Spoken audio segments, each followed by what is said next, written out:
కృష్ణవేణి. తను assistant commissioner of tax in the government of Andhra Pradesh. ప్రభుత్వ ఉద్యోగం ఒకటి కొట్టాలంటేనే చాలా కష్టం, అలాంటిది గ్రూప్ 1 అండ్ గ్రూప్ 2 రెండు ఒకేసారి సాధించింది.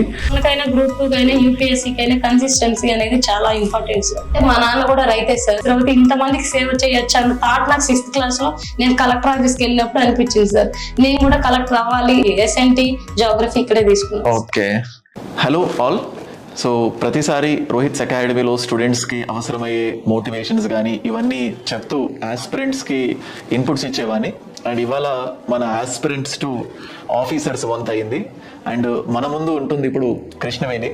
తను assistant commissioner of tax in the government of Andhra Pradesh and అలాగే junior assistant in civil supplies. రెండు గ్రూప్ 1 అండ్ గ్రూప్ 2 రెండింటిని ఒకేసారి సాధించింది. జనరల్గా ప్రభుత్వ ఉద్యోగం ఒకటి కొట్టాలంటేనే చాలా కష్టం, అలాంటిది గ్రూప్ 1 అండ్ గ్రూప్ 2 రెండు ఒకేసారి సాధించింది.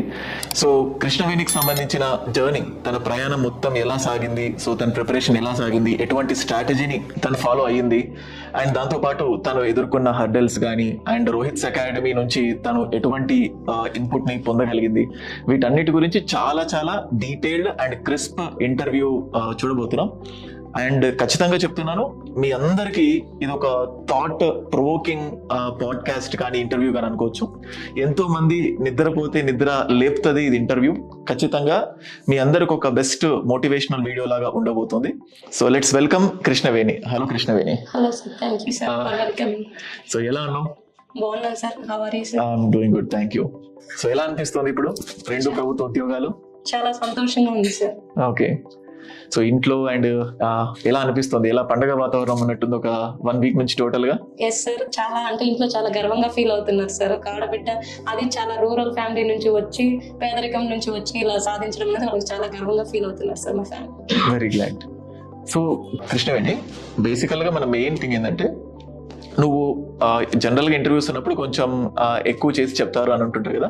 ఇది రియల్ లైఫ్ లో, నీ రియల్ జర్నీలో నువ్వు ఎటువంటి ఆబ్స్టాకిల్స్ ఎదుర్కొన్నావు, ఇది నీలాగా వచ్చే ప్రతి ఒక్క ఆస్పిరెంట్ కి ఒక బెస్ట్ రోల్ మోడల్ అవ్వాలి. అందుకే చాలా పట్టుపట్టి నీతో చాలా డీటెయిల్డ్ పాడ్కాస్ట్ చేయాలి, ఇంటర్వ్యూ చేయాలి అనుకున్నాను. సో ఫస్ట్ ఆఫ్ ఆల్ నీ గురించి తెలియజేయి. So what is your background?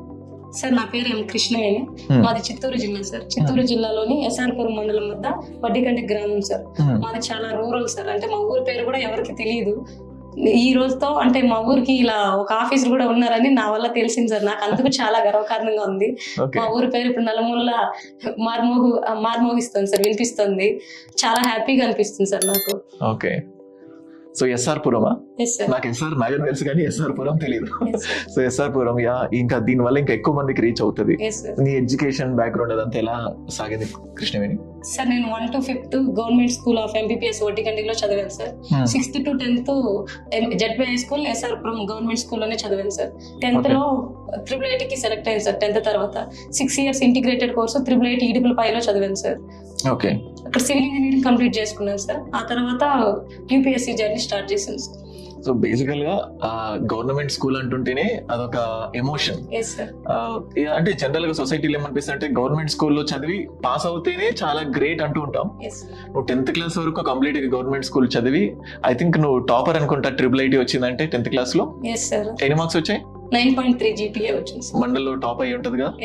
So మండల్లో టాప్, గవర్నమెంట్ స్కూల్ అయ్యి ఉండి మండల్లో టాప్ అవ్వడం, ఇట్స్ రియల్లీ అంటే అప్పుడే స్టార్ట్ అయిపోయింది అన్నట్టు రీ జర్నీ. సో IIIT లో చదివావు అయితే? అది కూడా గవర్నమెంట్. Okay, civil engineering. మరి కంప్లీట్ గా సివిల్ ఇంజనీరింగ్ అక్కడ నుంచి ఇప్పుడు నీకున్న ట్రాక్ రికార్డ్ ఇంకా మంచి జాబ్స్ కూడా వస్తాయి కదా కృష్ణవేణి. బట్ ఎందుకు ఈ కాంపిటేటివ్ ఎగ్జామ్స్ వైపు రావాలనిపించింది నీకు?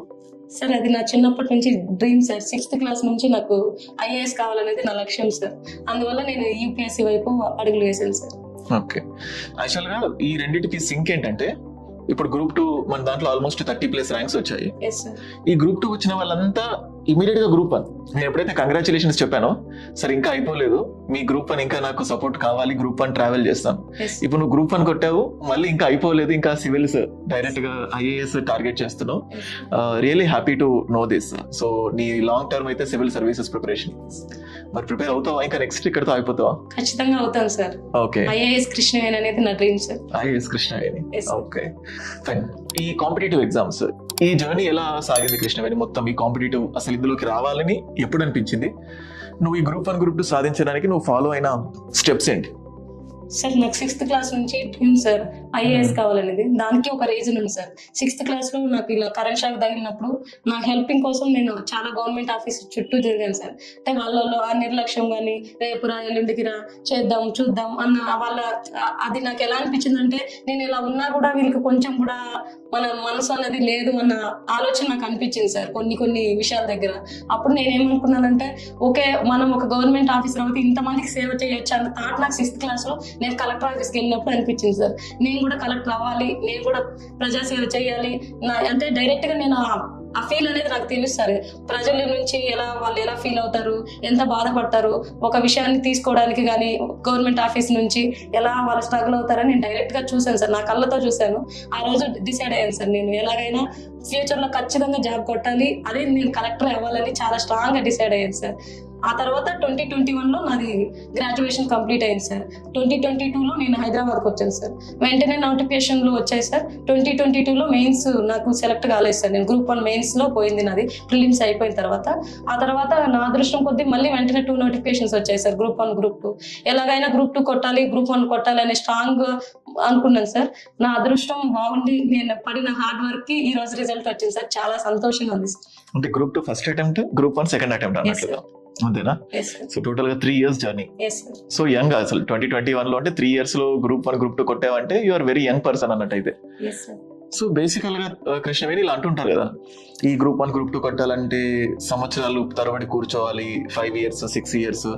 బట్ నీ విషయంలో నీ గ్రాడ్యుయేషన్ అయిపోయిన వెంటనే నెక్స్ట్ గ్రూప్ 10 నువ్వు కొట్టేసావు నోటిఫికేషన్. బట్ నీకు అనిపించలేదా అంటే ఇందులోకి రావాలా వద్దా, ఇన్ని ఇయర్స్ పడుతుంది కదా, డిమోటివేషన్, ఈ కాంపిటేటివ్ ఫీల్డ్ తొందరగా రాదు అని ఇది ఒక అపోహలు అనేది ఉంటది కదా మార్కెట్ లో, అది ఎలా అనిపించేది నీకు? సార్ నాకు కూడా చెప్తుండే వాళ్ళు గవర్నమెంట్ జాబ్ అంటే అంత ఈజీగా కాదు అని. ఎందుకు ఈజీ కాదు, ప్రూవ్ చేస్తే సరిపోద్ది కదా, అది ఆ ఎగ్జాంపుల్ నేనే ఎందుకు కాకూడదని అనుకున్నాను sir. Okay, there is a saying, it always seems impossible until it is done. గట్టిగా అనుకుంటే లేకపోతే మనం చేసేంత వరకు అది అవుతుందా కాదు ఎవరికి తెలియదు అన్నట్టు నువ్వు సాధించి చూపెట్టావు అయితే. So fine. ఈ థింగ్స్ లో ఇందాక చెప్తున్నావు కలెక్టరేట్ ఆఫీస్ కి అసలు ఎందుకు వెళ్ళాల్సి వచ్చింది 6th క్లాస్ లో అప్పుడు కలెక్టర్? ఫస్ట్ ఆఫ్ ఆల్ నాకు నీ గురించి తెలియదు, బేసికల్ గా చూసాను కానీ 5th క్లాస్ లో నీకు జరిగిన ఎలక్ట్రిక్ షాక్, ఆ యాక్సిడెంట్ ఇన్సిడెంట్ ఏదైతే ఉంటుందో, సో అప్పటి వరకు అన్ని కరెక్ట్ గా ఉండి ఆ తర్వాత ఒక 2 phases ఆఫ్ లైఫ్ ని నువ్వు చూసావు. అసలు ఏమైంది, ఏంటి ఆ ఇన్సిడెంట్ కృష్ణవేణి? 6th క్లాస్ లో నేను కరెంట్ షాక్ తగిలింది సార్. నాకు 6th క్లాస్ లో కరెంట్ షాక్ తగిలింది. అంటే నేను బట్టలు ఆరైన మిద్ది మీదకి వెళ్ళాను సార్. అనుకోకుండా తగిలి సెప్టిక్ అయిపోయాయి సార్. ఆ తర్వాత కాలు చేయి తీసేసారు సార్. అప్పటి నుంచి నాకు నేనే మోటివేట్ చేసుకుంటూ ఉండేదాన్ని సార్. ఎలా ఉన్నా ఏం కాదు, మనం చేయగలం అనేదాన్ని నేను అనుకుంటూ ఉండేదాన్ని సార్. ఒక యాక్సిడెంట్ వల్ల 2 హ్యాండ్ రెండు ఇంజూర్ అయిపోయా, దానికోసమే కలెక్టర్ ఆఫీస్ కి వెళ్ళాను సార్. అక్కడ సహాయం కోసం వెళ్ళాను సార్. నేను ఇలా జరిగింది, మాకేమన్నా కాంపెన్సేషన్ ఇవ్వగలరా అంటే కొద్దిగా డిలే చేశారు సార్. చాలా ఇప్పుడు 10 years డిలే చేశారు sir.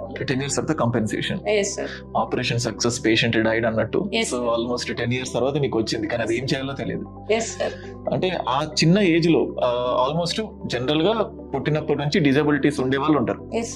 But in the middle of life అప్పటి వరకు ఊహ తెలిసి తెలియక తర్వాత ఈ డిజబిలిటీ ఇట్లా నువ్వు ఈ యాక్సిడెంట్ ఫేస్ చేసినప్పుడు ఐ థింక్ సొసైటీ నుంచి కూడా నువ్వు చదివేటప్పుడు కానీ ఈ కలెక్టర్ అవుతాను అనుకోవడం, ఈ గ్రూప్స్ కాంపిటేటివ్ ఎగ్జామ్స్, అప్పుడు ఆ సపోర్ట్ ఎలా అనిపించింది? సొసైటీ ఎలా నిన్ను ఎంకరేజ్ చేసింది ఈ సిచ్యువేషన్ లో? సార్ కొంతమంది ఫస్ట్ ఎంకరేజ్మెంట్ మా సార్ వాళ్ళు సార్. నాకు మా టీచర్స్ ఎప్పుడు సపోర్టివ్ సార్. నాకు అంటే నేను బాగా చదవగలుగుతావు అని 2nd క్లాస్ లోనే నేను మండలం టాపర్ లో ఎంపీడీఓ గారు నాకు సన్మానం చేశారు సార్. నాన్ స్టాప్ గా 100 poems నేను చెప్పాను సార్ స్కూల్లో. ఎంపీడీఓ అక్కడ గాంధీ జయంతి రోజు చెప్పాను సార్. అక్కడికి సార్ వాళ్ళు నాకు కొంచెం టాలెంట్ ఉంది గుర్తించేస్తారు సార్ వాళ్ళు. నాకు always support my teachers sir. Okay, 2nd class నుంచి నువ్వు ఆల్మోస్ట్ ఇంకా టాపర్ అయితే, సో అక్కడ నుంచి వాళ్ళు ఎంకరేజ్ చేస్తూ ఉన్నారు అయితే. ఓకే, ఇప్పుడు జనరల్ గా ఆడపిల్ల నేను మన స్టూడెంట్స్ లో నాకు వచ్చినప్పుడు కాల్ ఏంటంటే, సార్ ఇంట్లో పెళ్లి చేసేస్తా అంటున్నారు, లేకపోతే మా ఫాదర్ అంతా ఎందుకు ఇంత టైం వేస్ట్, ఈ అఫోర్డబిలిటీ ఇవన్నీ. సో బేసికల్ గా your a women and your having some personal problem. So ఈ యాక్సిడెంట్ అయిన తర్వాత నువ్వు చాలా ఇబ్బందులు పడ్డావు. ఇప్పుడు ఈ విషయంలో నీ పేరెంట్స్ ఎంత ఎంకరేజ్మెంట్ ఎలా ఉండేది? సార్ నాకు 6th క్లాస్లో ఇలా జరిగింది సార్. ఆ తర్వాత కూడా even 6th class quarterly exams రాస్తా ఉన్నప్పుడు జరిగింది సార్. నెక్స్ట్ హాఫ్ ఇయర్లీకే నన్ను మా అమ్మ తీసుకెళ్ళింది సార్. ఇలా ఉన్నప్పుడే నన్ను తీసుకెళ్ళి ఎగ్జామ్స్ రాయిపించారు సార్. అంటే వాళ్ళు ఎంత సపోర్టివ్గా ఉన్నారో అప్పుడే ఆలోచించారు సార్. ఎక్కడ కానీ నన్ను మా అమ్మ నాన్న కానీ మా బ్రదర్స్ కానీ ఎక్కడ డిస్కరేజ్ చేయలేదు సార్. నువ్వు చదవలేవని నాకు ఎప్పుడు వాళ్ళు చెప్పలేదు sir. Always they are supportive sir నాకు. ఓకే, సో అప్పటి నుంచి నేను హార్డ్ గా తయారు చేశారంటే Yes, sir. సో ఫ్యూచర్ లో మన కృష్ణవేణి ఇట్లాంటి ప్రాబ్లమ్స్ ని ఫేస్ చేస్తుంటది కాబట్టి దానికి తగ్గట్టు తయారు చేశారు. Yes fine. ఈ ప్రిపరేషన్ లో ఫస్ట్ ఆఫ్ ఆల్ ఒక్కొక్కరికి ఒక్కొక్క స్ట్రాటజీ ఉంటుంది. ఎస్ ఇది మన స్టూడెంట్స్ కి ఎక్కువ కావాల్సింది. అంటే నువ్వు ఎంచుకున్న స్ట్రాటజీ ఏంటి అంటే మనకి యూట్యూబ్ లో నంబర్ ఆఫ్ థింగ్స్ వస్తాయి, స్ట్రాటజీస్ ఇవన్నీ. ఎస్ అంటే ఒక సెకండ్ అటెంప్ట్ లోనే గ్రూప్ 1, ఫస్ట్ అటెంప్ట్ లోనే గ్రూప్ 2. సో బేసికల్గా ఎవ్రీ ఇయర్ కాదు కానీ మెయిన్ గా నోటిఫికేషన్ వస్తాయి. ఎస్ ఒకేసారి 2 గవర్నమెంట్ జాబ్స్ పొందడం అంటే ఖచ్చితంగా మంచి డెడికేటెడ్ స్ట్రాటజీ ఉంటేనే పాసిబుల్ అవుతుంది. Yes sir. ఆ స్ట్రాటజీ ఏ స్ట్రాటజీ ఫాలో అయ్యావు? సార్ నేను డైలీ మార్నింగ్ లేచిన వెంటనే ముందు రోజే అనుకుంటాను సార్, రేపు ఈ సబ్జెక్ట్లో ఇది కంప్లీట్ చేయాలని ముందు రోజే టార్గెట్ పెట్టుకుంటాను సార్. ఆ టార్గెట్ కంప్లీట్ అయితే 12 అవర్స్ అవని 13 అవర్స్ అవని ఆ డేకి అది ఖచ్చితంగా కంప్లీట్ కావాలి సార్. ఖచ్చితంగా కంప్లీట్ అయ్యి నాకంటే నేను మళ్ళీ రివిజన్ చేసుకుంటాను సార్. పడుకునే ముందు ఇది ఓకేనా, ఈ రోజు చదివినానా లేదా అంటే మళ్ళీ టెస్ట్ సిరీస్ రాసేటప్పుడు నాకు తెలుస్తుంది సార్. అది మనం రాసింది చదివింది అక్కడ ఉపయోగపడుతుంది. ఎంత చదివినా మనకు అక్కడ ఫైనల్గా ఉపయోగపడుతుందా లేదంటే చూసుకుంటాను సార్. నేను ఈవెన్ ఎవరైనా టెస్ట్ సిరీస్ తీసుకున్నప్పుడు ఈ సబ్జెక్ట్ నేను చదివిన ఇన్ని అవర్స్ నేను పెట్టాను కదా, అది ఏమైనా యూజ్ ఉందా అనేది మాత్రం నేను క్రాస్ చెక్ ఎక్కువ చేసుకుంటాను సార్. ఎక్కడైతే ఫర్ ఎగ్జాంపుల్ ఒక టెస్ట్ సిరీస్ తీసుకున్నప్పుడు మార్క్స్ గురించి నేను పట్టించుకోను సార్.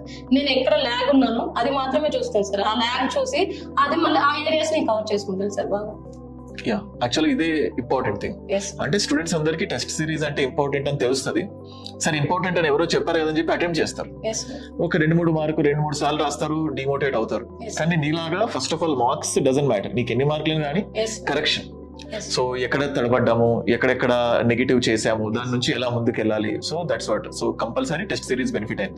ఐ థింక్ నువ్వు మన దాంట్లో టెస్ట్ సిరీస్ తీసుకున్నట్టున్నావు. టెస్ట్ సిరీస్ కూడా అటెంప్ట్ చేసే ఉంటావు కదా. సార్ తీసుకున్నాను సార్. So- గ్రూప్ 2కి ఎస్ఎన్టీ జాగ్రఫీ ఇక్కడే తీసుకున్నాను. ఓకే, సో టెస్ట్ సిరీస్ లో ఎక్కువ ప్రాక్టీస్ చేసావు. Yes, sir. So fine.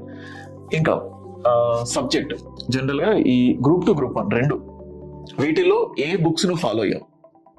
Sir static గా నా నోట్స్ నేను ఫాలో అయ్యాను సార్. నేను ఆల్రెడీ కోచింగ్ తీసుకున్నాను కాబట్టి నా నోట్స్ అడిషనల్ గా ఓపెన్ యూనివర్సిటీ ఈ బుక్స్ కొన్ని చెప్పారు సార్. సార్ వాళ్ళు సజెస్ట్ చేశారు, నేను అవి చూసాను సార్. పర్టికులర్ గా హిస్టరీకి చూసాను సార్. ఓకే, చాలా క్వశ్చన్స్ కవర్ అయ్యాయి సార్. సో హిస్టరీకి ఫైన్. ఓకే, ఈ మరి గ్రూప్ 1 లో ఈ ఆన్సర్ రైటింగ్ నువ్వు ఫాలో అయిన స్ట్రాటజీ, గ్రూప్ 1 ఆన్సర్ రైటింగ్ ఏ స్ట్రాటజీ? అంటే డైలీ ఆన్సర్స్ రాసేదానివా, లేకపోతే ఏదైనా రెడీమేడ్ క్వశ్చన్ ఆన్సర్స్ ఏదైనా పర్చేస్ చేసుకున్నావా, ప్రాక్టీస్ చేసావా డైలీ? సార్ ఫస్ట్ టైం నేను యూపీఎస్సీ తీసుకున్నప్పుడు కొన్ని క్వశ్చన్స్ రాసేదాన్ని సార్. కొన్ని క్వశ్చన్స్ నా ఇష్టంగా డిఫరెంట్ ఎన్ని దొరుకుతాయో అంత ఆన్సర్ బల్క్ గా రాసేసేదాన్ని సార్ నేను ఫస్ట్ టైం రాసినప్పుడు. తర్వాత అంత వాళ్ళకి కావాల్సింది క్వశ్చన్ తగ్గ ఆన్సర్ మనకు వచ్చింది కాదు, వాళ్ళు అడిగిన దానికి మనం ఆన్సర్ రాయాలని నాకు అనిపించింది సార్. ఆ తర్వాత నిదానంగా నేను క్వశ్చన్స్ రాయడం, దానికి ఆన్సర్స్ ఇలా ఏది పెడితే ఏ తర్వాత ఏది పెడితే మనకు ఎక్కువ మార్క్స్ వస్తాయి. ఇలా 10కి 6.5 వేసేవాళ్ళు సార్ నాకు స్టార్టింగ్ లో. నా క్వశ్చన్స్ క్లాస్ లో చదివేవాళ్ళు సార్. ఇలా రాయాలి, ఆన్సర్స్ బాగున్నాయి, మీరు ట్రై చేయండి ఖచ్చితంగా వస్తుందని నాకు చాలా సపోర్టివ్ గా నిలిచారు సార్ వాళ్ళు. సో ఆన్సర్స్ డైలీ ప్రాక్టీస్ చేసేదానివి? డైలీ అంటే ఎగ్జామ్ ముందు వరకు కొద్దిగా చూసాను సార్. మళ్ళీ మెయిన్స్ అనగానే ఇంకా ఫోకస్డ్ గా చదివాను సార్ ఎక్కువ. ఓకే, టెస్ట్ సిరీస్ కూడా తీసుకున్నాను sir. Okay. Okay, so group 1 కూడా సేమ్, గ్రూప్ 2 కి ప్రిలిమ్స్ ఎట్లయితే ఆబ్జెక్టివ్ టెస్ట్స్ ఉంటాయో సేమ్ గ్రూప్ 1 కూడా సేమ్ అట్లాగే టెస్ట్ సిరీస్ రాసుకున్నావు, ప్రాక్టీస్ చేసావు. Yes, sir. Okay, actually evaluation important ఇక్కడ చాలా. Yes, sir. సో జనరల్ గా కూడా ఫర్ సపోజ్ మన దాంట్లో ఇప్పుడు గ్రూప్ 1 టెస్ట్ సిరీస్ కానీ తీసుకున్నాం అనుకోండి, స్టూడెంట్స్ ఎలా ఉంటారంటే ఆరంభ శూరలు అంటారు కదా, పర్చేస్ చేస్తారు కానీ ఇచ్చిన మోడల్ ఆన్సర్స్ తీసుకెళ్తారు, but they never right answer. Yes, అంటే రేపు రాద్దాంలే, ఎల్లుండి రాద్దాంలే, వచ్చిన ప్రతిసారి తీసుకొని వెళ్తారు కానీ రాసే వాళ్ళు చాలా అరుదు. yes, ఇప్పుడు కొన్నిసార్లు పర్సనల్ మెంటర్షిప్ అన్నట్టు అలా కూడా తీసుకున్నా 1 month అంటే ఇట్ కంప్లీట్లీ డిక్రీజెస్. yes. కానీ ఇట్లాంటి మైండ్ సెట్ ఉంటుంది మెజారిటీ ఆఫ్ ది స్టూడెంట్స్ కి. బట్ నువ్వు దాన్ని ఎలా అధిగమించావు? ఇలా ప్రాక్టీస్ చేసి అంటే డిమోటివేషన్స్ వస్తాయి, రాయాలనిపించదు, Yes. ఆ ఎఫర్ట్స్ పెట్టాలనిపించదు, అయినప్పటికీ కూడా ఎలా రాస్తూ ఎలా గెట్టిన అవ్వగలిగావు గ్రూప్ 1 లో పర్టికులర్ గా? సార్ గ్రూప్ 1 కైనా గ్రూప్ 2 కైనా యూపీఎస్సీ కైనా కన్సిస్టెన్సీ అనేది చాలా ఇంపార్టెంట్ సార్. ఒక డేకి 10 hours 12 hours చదివేసి మరుసటి రోజు 8 hours, ఆ తర్వాత రోజు అసలు ఏం చదవకుండా ఇలా ఉండడం కంటే నువ్వు డైలీ 8 hours చదివినా కన్సిస్టెన్సీ అనేది మ్యాటర్స్ సార్ ఇక్కడ. దానికి తోడు హార్డ్ వర్క్, ఆ హార్డ్ వర్క్ లో కూడా స్మార్ట్ గా ఎలా ఇది ఇప్పుడు ఉన్న టెక్నాలజీ పరంగా స్మాల్ గా ఎలా ఈజీగా గూగుల్ అన్ని దొరుకుతాయి సార్. మనం ఎలా తీసుకోవచ్చు, అడిషనల్గా ఏమన్నా యాడ్ చేసుకోవచ్చు, ఇలా చేసుకునేదాన్ని సార్ నేను డైలీ. ఏమన్నా కావాలంటే గ్రూప్ 1 పర్టికులర్గా అయితే నేను ఆన్సర్ యాక్చువల్గా ఏదైనా సరే సార్ కరెంట్ అఫైర్స్ ఎక్కువ పెట్టేదాన్ని సార్. నాకు కరెంట్ అఫైర్స్ అంటే చాలా ఇష్టం సార్. డైలీ లైఫ్లో ఏం జరుగుతుంది అనేది నాకు అప్పటికప్పుడు తెలుసుకుంటూ ఉంటాను సార్. నేను ప్రవీణ్ సార్ కరెంట్ అఫైర్స్ చాలా బాగా ఫాలో అయ్యాను సార్. రోజు సార్వి ఏమన్నా నోట్స్ ఇచ్చినా లేకపోతే నేను ఈనాడు న్యూస్ పేపర్ చదువుతాను సార్. ఈ పర్టికులర్ ఇప్పుడు ఈ సబ్జెక్ట్కి ఈ డేటా ఏమైనా యూజ్ అవుతుంది అలా చదువుకునేదాన్ని సార్. అలా క్రిస్ప్గా పక్కన క్వశ్చన్ పక్కన రాసుకునేసేదాన్ని సార్. ఇది వస్తే ఈ ఇంట్రొడక్షన్ పెట్టాలి, ఇది వస్తే ఈ కంక్లూజన్ పెట్టాలి, ఈ డేటా ఇక్కడ యూజ్ చేయాలి, ముందే ప్రీ ప్లాన్డ్ గా ఉంటాను సార్. ఆ క్వశ్చన్ వస్తే దానికి తగ్గట్టు ఆన్సర్ రాసేది. సో రెడీమేడ్ డేటా పెట్టేసుకున్నాం, ఇంట్రొడక్షన్ ఎలా రాయాలి, బాడీ ఎలా రాయాలి, కంక్లూజన్ ఎలా రాయాలి. ఫైన్. ఇందులో ముఖ్యంగా గ్రూప్ 1 లో సైన్స్ అండ్ టెక్నాలజీ చాలా డిఫరెంట్ సబ్జెక్ట్, పైగా వెయిటేజ్ ఎక్కువ ఉంది. అండ్ ఎకానమీ అంటే భయపడతారు. ఈ economy, science and technology group 1 ని నువ్వు ఎలా డీల్ చేసావు? సరే, ఎకనమీ అంటే పర్టికులర్ నాకు చాలా భయం సార్. ఎకనమీ సార్ విన్న తర్వాత ఎకనమీ ఈజీ సబ్జెక్ట్ అన్నిటికంటే అనిపించింది సార్. అంత బాగా టీచ్ చేశారు సార్. నాకు ఆ తర్వాత ఏం అంత ఎక్కడ కానీ కష్టం అనిపించలేదు సార్. ఈ చిన్నవి repo rate, reverse repo rate అంతకుముందు నాకు అస్సలు తెలియదు సార్. ఇది ఏంటంటే రెపో రేట్ అంటారు, రివర్స్ రెపో అంటారు, దాన్ని తిప్పించి రాస్తారేమో ఇలా అనుకునేదాన్ని సార్. సార్ ఎప్పుడైతే సార్ విన్న తర్వాత చాలా బాగా అనిపించింది సార్ నాకు. ఎస్ఎన్టీ కూడా చాలా అంటే డైనమిక్ గా ఉంటుంది సార్. కరెంట్ అఫైర్స్ బాగా ఫాలో అయ్యేదండి సార్ ఎస్ఎన్టీకి. Same group 2 science and technology. Group 2 science and technology 75 marks. మరి గ్రూప్ 2 సైన్స్ అండ్ టెక్నాలజీని ఎలా ఫేస్ చేసుకోగలిగాం? ఎలా ప్రిపేర్ అయ్యావు group 2 science and technology particular గా? Sir group 2 science and technology నేను ఇక్కడ తీసుకున్నాను సార్. మన దగ్గర మన ఇన్స్టిట్యూట్ జగదీష్ సార్ ఎలా అనిపించినాయి నీకు? చాలా బాగా అనిపించింది సార్. సారు ఎన్విరాన్మెంట్ చాలా బాగా కవర్ చేశారు సార్. ఎస్ఎన్టీ కొన్ని ఏరియాస్ లో వేరే సార్ని పెట్టడం కానీ నాకు చాలా బాగా నచ్చింది సార్. సార్ డైలీ క్వశ్చన్స్ మీరు ఖచ్చితంగా అప్లోడ్ చేసే లోపల నేను మీరు ఇచ్చిన 100 క్వశ్చన్స్ చేసేసి నెక్స్ట్ వీడియో కోసం వెయిట్ చేసేదాన్ని సార్. చాలా బాగా explanations with explanation. Jagadish sir చెప్తుండేవాడు బేసికల్ గా ఫస్ట్ యాక్సెస్ ఇచ్చే కంటే ముందు సార్ ఇచ్చే ముందు సార్ ఈ అమ్మాయి ఖచ్చితంగా కొడుతుంది, జనరల్ గా ఇవ్వాలనిపించకూడదు, అంటే ఇస్తారో ఎవరు ఒక్కొక్క ఇన్స్టిట్యూట్ డైరెక్టర్ ఒక్కొక్కలా ఉంటారు. ఈ అమ్మాయి ఖచ్చితంగా ర్యాంక్ కొడుతుంది అంటే ఒకటే అన్నాను సార్, ర్యాంక్ కొడుతుందో సెకండరీ, ఫస్ట్ ఆఫ్ ఆల్ వాళ్ళకి ఏదైనా మోరల్ సపోర్ట్ కావాలి అన్నట్టు. సో జాగ్రఫీ నువ్వు ఎలా అనిపించింది? జాగ్రఫీ సార్ క్లాసెస్ కానీ అవన్నీ? సార్ జాగ్రఫీ గురించి నేను నార్మల్ గా అవి ఓల్డ్ జాగ్రఫీలో ఉంటాయని మామూలుగా ఉంటాయి అనుకున్నాను sir. But sir in depth గా చాలా సూపర్ గా చెప్తారు sir. Teaching super excellent sir. Sir ఇంకా నో వర్డ్స్ అసలు. ఎన్ని వచ్చాయి ప్రిలిమ్స్ లో జాగ్రఫీ నుంచి క్లాసెస్ లో నుంచి? సార్ నేనంటే ఒక 15 క్వశ్చన్స్ వరకు ఐడెంటిఫై చేయగలిగాను సార్. నా టైం మేనేజ్మెంట్ ఇంకా ఆల్ క్వశ్చన్స్ చూస్తాను కాబట్టి నేను రిమైనింగ్ క్వశ్చన్స్ చేయలేకపోయాను సార్. ఫైన్. ఇప్పుడు ఈ ప్రిపరేషన్ లో చాలా అప్స్ అండ్ డౌన్స్ ఉంటాయి. ఇప్పుడు మన పేరెంట్స్ దగ్గర నుంచి మన చుట్టుపక్కల వాళ్ళకి ఏదో జాబ్ వస్తుంది, వాళ్ళకి చాలా సంపాదించుకుంటారు. బట్ నీ దగ్గర ఇంకా సంపాదన లేదు. ఇప్పుడు ఫర్ సపోజ్ నీతో పాటు చదువుకున్న వాళ్ళు మంచిగా వెల్ సెటిల్డ్ అవుతుంటారు. ఈ కాంపిటేటివ్ ఆస్పిరెంట్స్ కి సేమ్ క్వశ్చన్స్ వస్తూ ఉంటాయి. సో అప్పుడు ఈ కొన్ని లోస్ ఉంటాయి, కొంచెం డిమోటివేట్ అవుతావు. అలా ఎప్పుడైనా డిమోటివేట్ అనిపించిందా? ఈ 3 పర్టికులర్ గా కాంపిటేటివ్ ఎగ్జామ్స్ కి ప్రిపేర్ అయిన ఈ జర్నీలో ఎప్పుడైనా డిమోటివేట్ అయ్యావా? సార్ డిమోటివేషన్ అనేది ఎప్పుడు అనిపించలేదు సార్. కాకపోతే నోటిఫికేషన్ డిలే అయినప్పుడు త్వరగా వస్తే బాగుంటది కదా, నా నెక్స్ట్ ఏమన్నా చూసుకుంటానేమో అనిపించింది సార్. ప్రిలిమ్స్ కి మెయిన్స్ కి 1 year గ్యాప్, ఆ తర్వాత ఇంటర్వ్యూ అయిన తర్వాత కూడా ఇప్పుడు 6 months గ్యాప్ వచ్చింది సార్ గ్రూప్ 1 లో. త్వరగా ఇస్తే నెక్స్ట్ నోటిఫికేషన్ చూసుకోవడానికి బాగుంటుంది కదా అని అనిపించింది సార్. బట్ నేను ఆ తర్వాత కూడా నేను ఎక్కడ క్లాసెస్ వినడం కానీ యూపీఎస్సీకి స్టార్ట్ చేసేసాను సార్. ఇంటర్ రిజల్ట్స్ రాకముందే నేను యూపీఎస్సీ జర్నీ స్టార్ట్ చేశాను సార్. సో ఇప్పుడు ప్రిలిమ్స్ ఇస్తున్నావా 2026? అంటే ప్రజెంట్ ఇంకా ఏం అనుకోవడం లేదు సార్. ఆప్షనల్ కూడా కొంచెం మ్యాటర్స్ కాబట్టి నేను చూసుకొని. ఏంటి నీ ఆప్షనల్?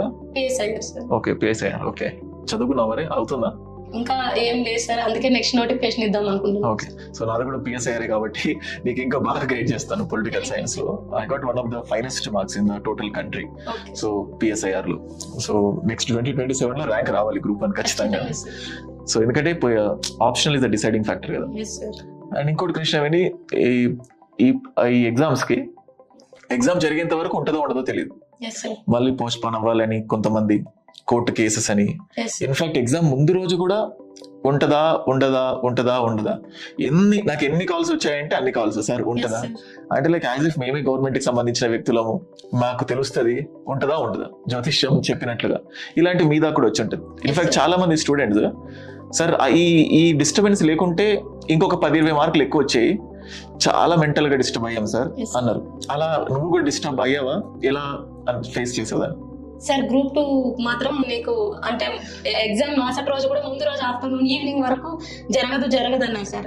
మా మదర్ నాకు ఒకటే చెప్పారు, నీకు ABPSC chairman madam Anuradha madam ఏమన్నా చెప్పిందా అని అడిగారు సార్. నాకు చెప్పలేదు అంటే మేడం కన్ఫర్మేషన్ చేసేంత వరకు నువ్వు ఎలాంటిది ఏం తీసుకోవద్దు, ఒకవేళ రేపు మార్నింగ్ వరకు చదువు, ఒకవేళ ఎగ్జామ్ లేదా ఫ్రీ అవ్వు, లేకపోతే చదువు అనేసి మా మదర్ మోటివేషన్ చేశారు సార్ నాకు. ఓకే, సో మదర్ అప్పుడు కూడా ఈ ర్యాంక్ వచ్చేంత వరకు కంటిన్యూగా పక్కన ఉంటూనే ఉన్నారు. Okay fine. సో ఈ కొత్తగా ప్రిపేర్ అయ్యే ఆస్పిరెంట్స్ కి నీలాగా ఇలా ప్రిపేర్ అవుతుంటారు కదా, వాళ్ళకు నువ్వు ఏదైనా ఇన్ఫర్మేషన్ చెప్పాల్సిన సమాచారం, ఏదైనా ఇన్పుట్, ఇది గుర్తుపెట్టుకోండి, ఇది ఉంటేనే ఇందులోకి రండి అని ఏదైనా చెప్తావా? చెప్తాను సార్. ఇప్పుడున్న ప్రజెంట్ సిచ్యువేషన్స్ లో ఇన్ఫర్మేషన్ అనేది చాలా బల్క్ గా ఉంది సార్. మీరు అన్నట్టు ప్రతిదీ తీసుకుంటారు సార్, ప్రతి ఇన్స్టిట్యూట్ నుంచి మెటీరియల్స్ తీసుకుంటారు, కొనుక్కుంటారు, బట్ చదవరు సార్. అంటే నేను ఇచ్చేది ఏంటంటే మీ దగ్గర ఒక బుక్ ఉన్నా దాన్ని మల్టిపుల్ రివిజన్స్ చేయండి. బల్క్ గా తీసుకొని బుక్స్ పక్కన పెట్టుకుంటే జాబులు రావు సార్, మనం కష్టపడితేనే వస్తాయి. కాబట్టి హార్డ్ వర్క్ నమ్ముకోవాలి. సెల్ఫ్ కాన్ఫిడెన్స్ అనేది చాలా చాలా ఇంపార్టెంట్ సార్. మనల్ని ఎక్కడ మనం డిమోటివేట్ చేసుకోకూడదు. ఎవరైనా డిమోటివేట్ చేసినా వాళ్ళకి మనం ఇచ్చే సమాధానం సక్సెస్ అవ్వాలి కానీ మాటలు అవ్వకూడదని నేను అనుకుంటున్నాను సార్. సో అంటే ఒక చెవిటి కప్పలాగా బిహేవ్ చేయమంటున్నావు అంతే, ఎవరేమన్నా పట్టించుకోకుండా ఆ చెవులు మూసుకొని ప్రొసీడ్ అయిపోవాలంతే. అండ్ పర్టికులర్ గా మహిళలకి, విమెన్, సో విమెన్ కి నువ్వు ఏం చెప్తావు? సో ఇట్లా ప్రిపేర్ అయ్యే మహిళలకి సార్, ఉమెన్ కంటే చాలా స్ట్రగుల్ ఉంటుంది సార్. మ్యారేజ్ అంటారు, ప్రతిదీ అంటారు. నేను అంటే ఇక్కడ తల్లిదండ్రులు చెప్పాలనుకున్నాను సార్. నిజంగా మీ డాటర్స్ ఖచ్చితంగా వాళ్ళు చేయాలనుకుంటే ఎంకరేజ్ చేయమనే చెప్తాను సార్. ఎంకరేజ్ చేస్తే 1 or 2 times మీరు చూడండి, ఆ తర్వాత మీకు నచ్చినట్టు చేస్తే బాగుంటుందని నేను కోరుకుంటున్నాను సార్. అంటే ప్రతి పేరెంట్స్ కి నా విన్నపం సార్, ఇది రిక్వెస్ట్ చేస్తున్నాను నేను. అంటే అమ్మాయి అంటే చేయలేదని కాదు, వాళ్ళు కూడా చేయగలుగుతారు. ఖచ్చితంగా వాళ్ళు కూడా ప్రోత్సహిస్తేనే అబ్బాయిలతో పాటు ఈక్వల్ గా అమ్మాయిలు చేస్తారు సార్. ఓకే, సో నెక్స్ట్ ఒకవేళ ఇప్పుడు అటెంప్ట్ అయిపోయింది, ఇన్ కేస్ ఒకవేళ నెగిటివ్ వచ్చి ఉంటే మళ్ళీ కూర్చొని చదివేదానివా, లేకపోతే ఏం చేసేదానివి? ఖచ్చితంగా సార్, ఖచ్చితంగా చదివేదాన్ని. వచ్చే వరకు అయితే వదిలేదాన్ని కాదు సార్. ఏదో ఖచ్చితంగా జాబ్ కొట్టాలి సార్, అది నా టార్గెట్. ఖచ్చితంగా ఎన్నిసార్లు ఫెయిల్ అయినా ఏదో ఒక రోజు విజయం వస్తుంది నాకు నమ్మకం ఉంది సార్. నా మీద నాకు నమ్మకం ఉంది సార్. ఓకే, ఈ ప్రిపరేషన్ లో మన అకాడమీ పాత్ర ఎలా ఉంది, నీకు ఎంతవరకు హెల్ప్ చేసింది? సార్ నాకు ఫస్ట్ టైం ఈ అకాడమీని పరిచయం చేసింది జగదీష్ సార్. నాకు ఇట్లా జోగ్రఫీ కావాలి, అడిషనల్ గా కొన్ని మీకు కావాలి వీడియోస్ అంటే మీకు చెప్పగానే మీరు ఎలా రెస్పాండ్ అయ్యారో సార్కి తెలియదు సార్. వెంటనే నాకు యాక్సెస్ అనేది వచ్చింది సార్. కొంచెం అమౌంట్ తో 90% డిస్కౌంట్ ఇచ్చారు సార్. 90% డిస్కౌంట్ ఇచ్చి నాకు వెంటనే వీడియోస్ పంపించారు సార్. అదేవిధంగా టెస్ట్ సిరీస్ కూడా ఆఫ్ రేట్ తోనే నాకు పంపించారు సార్. నాకు చాలా చాలా సపోర్టివ్ గా అనిపించింది సార్ ఆ టైంలో. అంటే నేను ఎవరో కూడా మీకు తెలియదు సార్, బట్ జగదీష్ సార్ చెప్పగానే మీకు నాకు సపోర్ట్ చేశాను. చాలా చాలా థ్యాంక్స్ సార్. Thank you. ఇప్పుడు ఈ టెస్ట్ సిరీస్ కంటెంట్ ఎలా అనిపించింది నీకు? మనం ఇస్తున్న క్వశ్చన్స్ కానీ అది ఎగ్జామ్ స్టాండర్డ్ అనిపించిందా నీకు? ఎగ్జామ్ లో హెల్ప్ అయ్యాయా ఆ టెస్ట్ సిరీస్ క్వశ్చన్స్ కానీ? అది చాలా బాగా హెల్ప్ అయింది సార్. ముఖ్యంగా నేను ఎస్ఎన్టీ తీసుకున్నాను sir. Sir not only general science ప్రతి ఒక్కరు రాదనుకున్నారు సార్. మీరు జనరల్ సైన్స్ కూడా కవర్ చేశారు సార్. గ్రూప్ 2 లో ఎక్కువ జనరల్ సైన్స్ నుంచే ఎక్కువ క్వశ్చన్స్ వచ్చాయి సార్. అది చాలా బాగా అనిపించింది సార్. ఎస్ సార్, మీరు ప్రతిదీ ఏమైనా నోటిఫికేషన్ వచ్చిన వెంటనే అధైర్యపడద్దండి, మేమన్నా చూసుకుంటాం, ఎవరు చెప్పినా వినొద్దండి, గవర్నమెంట్ అఫీషియల్ గా మీకు ఏమన్నా ఇన్ఫర్మేషన్ వస్తేనే నమ్మండి అని మీరు ప్రతి ఒక్క వీడియో చేస్తారు సార్. అది నాకు చాలా బాగా అనిపిస్తుంది సార్. అంటే వెంటనే రియాక్ట్ అవ్వడం అనేది చాలా ఫాస్ట్ గా మీరు చేస్తారు సార్. ఇప్పుడు గవర్నమెంట్ జాబ్ లోకి వచ్చావు, నీకు సమాజంలో ప్రస్తుతానికి ఇప్పటికిప్పుడు నువ్వు ఛార్జ్ తీసుకుంటే నువ్వు చూడాలనుకుంటున్న మార్పు ఏంటి బేసికల్ గా చేయాలనుకుంటుంది? సార్ గ్రామీణ ప్రజలకు అవగాహన సార్. నేను ఫస్ట్ ఏదైనా చేయాలనుకుంటే ఫస్ట్ మనకు ఎలాంటి స్కీమ్స్ కానీ చాలా వరకు ఎవరికి తెలియదు సార్. రూరల్ అయితే మనకి ఈ స్కీమ్ ఉందా, అవునా ఉందా అని అడుగుతున్నారు సార్. అలాంటి వాళ్ళు ఫస్ట్ అవగాహన కల్పించాలి సార్. మనం అవగాహన కల్పించి మనకు గవర్నమెంట్ ఇంత సపోర్టివ్గా ఉన్నప్పుడు మనం ఇంకా ఎక్కువ చేయగలగానే నమ్మకం ఉంటుంది సార్. ఈవెన్ ఉమెన్స్ లో కూడా డ్వాక్రా గురించి కొంతమందికి రూరల్ కొంతవరకే తెలుస్తారు. అలాంటివి చెప్పడం, ఇంకా ఉమెన్స్ కి స్కీమ్స్ గురించి ఎక్స్ప్లెయిన్ చేయడం, చాలా వరకు రైతు భరోసా ఇవి ఏవి తీసుకోవడం లేదు సార్. వాళ్ళకి అవగాహన కల్పించడం అనేది నేను ఫస్ట్ చేయాలనుకుంటున్నాను సార్. గవర్నమెంట్ నుంచి ఎలాంటి సబ్సిడీస్ ఉన్నాయి, మీకు ఎలా ఫార్మింగ్ లో రైతులకి ఇలా, అంటే మా నాన్న కూడా రైతే సార్, అంటే ఎలాంటి అవకాశాలు ఉన్నాయి, మీరు ఎలా చేస్తే గవర్నమెంట్ ఎంత సపోర్టివ్ గా ఉంది, మనం ఇంకా ఎంత ముందుకు వెళ్ళొచ్చు అనేది నేను చెప్పదలుచుకున్నాను సార్ ఫస్ట్. ఈ ప్రిపరేషన్ లో స్టూడెంట్స్ ఏం చేస్తారంటే మల్టిపుల్ టెస్ట్ సిరీస్ తీసుకుంటారు, ఎస్ మల్టిపుల్ బుక్స్ తీసుకుంటారు, ఎస్ అన్ని తీసుకోవాలనిపిస్తుంది. ఆ స్టాండర్డ్ బుక్స్ తో పాటు రిటర్న్ హ్యాండ్ రిటర్న్ మెటీరియల్స్ తీసుకుంటారు, ఎస్ గాసిప్స్ ఎక్కువ నమ్ముతూ ఉంటారు. ఎస్ ఇవన్నీ నిజంగా వర్కౌట్ అవుతాయా? అలాంటి వ్యక్తులకి, అలా స్టూడెంట్స్ తప్పుదో పట్టకుండా నువ్వేం చెప్తావు వాళ్ళకి? స్ట్రాంగ్ గా మిమ్మల్ని ఫస్ట్ వాళ్ళు బిలీవ్ చేయాలి సార్. అంటే ఎవరో చెప్తున్నారని కాకుండా అఫీషియల్ ఇన్ఫర్మేషన్ వచ్చేంత వరకు వెయిట్ చేయాలి సార్. ఫస్ట్ థింగ్ అంతవరకు మన జర్నీని ఆపద్దు. ఫస్ట్ సక్సెస్ అనేది ఈజీగా అనేది రాదు సార్, ఎవరికైనా, నాకైనా, అవతల వ్యక్తికైనా. చాలా వాళ్ళు బ్యాక్గ్రౌండ్ లో మనకి ఈ రోజు అందరికి విజయం మాత్రమే కనిపిస్తుంది సార్. సక్సెస్ ఆ హార్డ్ వర్క్ వాళ్ళు ఎంత చేస్తారని నేను స్టూడెంట్స్ చెప్పేది ఏమంటే, మీ బ్యాక్గ్రౌండ్ వర్క్, మీ హార్డ్ వర్క్ మీకు ఖచ్చితంగా ఏదో ఒక రోజు విజయం అనేది వరిస్తుంది సార్. ఖచ్చితంగా హార్డ్ వర్క్ నెవర్ ఫెయిల్స్ ఖచ్చితంగా. కాబట్టి ఎవరి గాసిప్స్ వినకుండా మీరు మీ ప్రిపరేషన్ కొనసాగించండి. ఈవెన్ అది రియాలిటీ అయితే నెక్స్ట్ ఇంకోటి, నాట్ ఓన్లీ గవర్నమెంట్ ఒక జాబే కాదు కదా సార్, డిఫరెంట్ ఉన్నాయి. డిఫరెంట్ సెక్షన్ ఒక దాంట్లో కాకపోయినా ఇంకో దాంట్లో సర్వైవ్ అవుతారని నా నమ్మకం సార్. అంటే మల్టిపుల్ సోర్సెస్ అన్నిటి వెంట పడుతూ ఉంటారు. దాని ఎలా నువ్వు కూడా అలా అన్ని టెస్ట్ సిరీస్ లో లేకపోతే అన్ని ఎక్కువ సోర్సెస్ వైపు వెళ్ళావా, లేకపోతే నిన్ను నువ్వు ఎలా కంట్రోల్ చేసుకోగలిగావు? సార్ నేను ఎక్కువ టెస్ట్ సిరీస్ వైపు వెళ్ళలేదు సార్. ఎవరిదన్నా నేను అమిగోస్ లో తీసుకున్నాను సార్. నాకు ఏదైనా సబ్జెక్ట్ లో ఇంకా మోర్ కావాలనిపించినప్పుడు ఓన్లీ ఒక సబ్జెక్ట్ వైజ్ గా వెళ్ళానే కానీ ఎక్కువ ఇన్స్టిట్యూషన్ లో నేను టెస్ట్ సిరీస్ తీసుకోలేదు sir. Okay, same subjects books కూడా అంతేనా? అంతే సార్. ఓకే, అక్కడ ఎందుకంటే అక్కడ ఇన్స్టిట్యూషన్ లో పరిచయమైంది కాబట్టి సార్ ఇలా ఈ బుక్స్ మాత్రమే చదువు, ఇన్ కేస్ మనకు గవర్నమెంట్ నుంచి వాళ్ళు రాంగ్ గా క్వశ్చన్ ఇచ్చిన ఏపీఎస్సి మనం అడగడానికి ఆస్కారం ఉంటుందని నాకు ఏ బుక్స్ అయితే అఫీషియల్ సోర్స్ ఉన్నాయి ఆ బుక్స్ మాత్రమే రెఫర్ చేసొచ్చు సార్. So fine. నీ ఈ ప్రిపరేషన్ లో లేకపోతే నీ లైఫ్ లో లోయెస్ట్ స్టేజ్, కంప్లీట్ గా డిమోటివేట్ అయిన స్టేజ్, అండ్ దాన్ని ఎలా అధిగమించగలిగావు? సార్ అంటే నేను కరెంట్ షాక్ లో తగిలినప్పుడే డిమోటివేట్ కాలేదు సార్. అంటే నేను ఎలా ఫీల్ అయ్యానంటే, నాకు ఎలానో జరిగిపోయింది కోల్పోయింది ఎప్పుడు మనకు తిరిగి రాదు సార్. అది ఏదైనా నా హ్యాండ్ నా లెగ్ నేను ఏం చేసినా రాదు, అది నాకు తెలుసు, బయట ప్రపంచానికి తెలుసు. నేను బయట ప్రపంచానికి పరిచయం అవ్వాలంటే నాలోని ఏదన్నా ఒకటి పాజిటివ్ గా నేను తీసుకెళ్ళి ఏదన్నా చేయాలనుకున్నాను సార్. ఈ విధంగా ఈ రోజు గ్రూప్ 1 గ్రూప్ 2 జాబ్ వచ్చింది, చాలా సంతోషంగా ఉంది sir. And that's it Krishnaveni. So చాలా నీట్ ఎక్స్ప్లెనేషన్ అండ్ ఎలాబరేషన్ ఇచ్చావు, అండ్ నీ జర్నీ కూడా చాలా ఇన్స్పిరేషనల్ గా ఉంది. సో దీన్ని చూసి ఇంకా చాలా మందికి నువ్వు ఒక రోల్ మోడల్ లా ఉండి నిన్నే ఇన్స్పిరేషనల్ గా తీసుకొని, ఇందాక నువ్వు చెప్పినట్టు సో మేడం ఇంటర్వ్యూ చూసిన తర్వాత నాకు కూడా ప్రిపేర్ అవ్వాలి అనిపించింది అని అనేలాగా చాలా బాగా చెప్పావు. I hope this video finds definitely అందరికి చాలా హెల్ప్ అవుతుంది అనుకుంటున్నాను. Thank you so much. And నా కోసం వచ్చి టైం స్పెండ్ చేసి ఇంత ఓపికతో అన్ని ఆన్సర్స్ చెప్పినందుకు, and thank you so much. Thank you so much sir. మీకు కూడా నా నుంచి ప్రత్యేక కృతజ్ఞతలు తెలియజేస్తున్నాను సార్, నాకు సపోర్ట్ చేసినందుకు. So fine. మీకు కూడా ఏదైనా కమెంట్ అంటే ఏదైనా డౌట్స్ ఉన్నా, మేడంకి ఏదైనా అడగాలనిపించిన ప్రిపరేషన్ కి సంబంధించి నేను ఏదైనా ఇంకేదైనా మిస్ అయి ఉంటే కమెంట్ సెక్షన్ లో తెలియజేయండి. కృష్ణవేణి రెస్పాన్స్ ఇస్తుంది దానికి, తన మెయిల్ నుంచి రిప్లై ఇస్తుంది. తనకు సంబంధించి ఏదైనా క్వశ్చన్స్ ఇస్తే ఖచ్చితంగా అందరికీ ఇది నచ్చిందని అనుకుంటున్నాను. Thank you.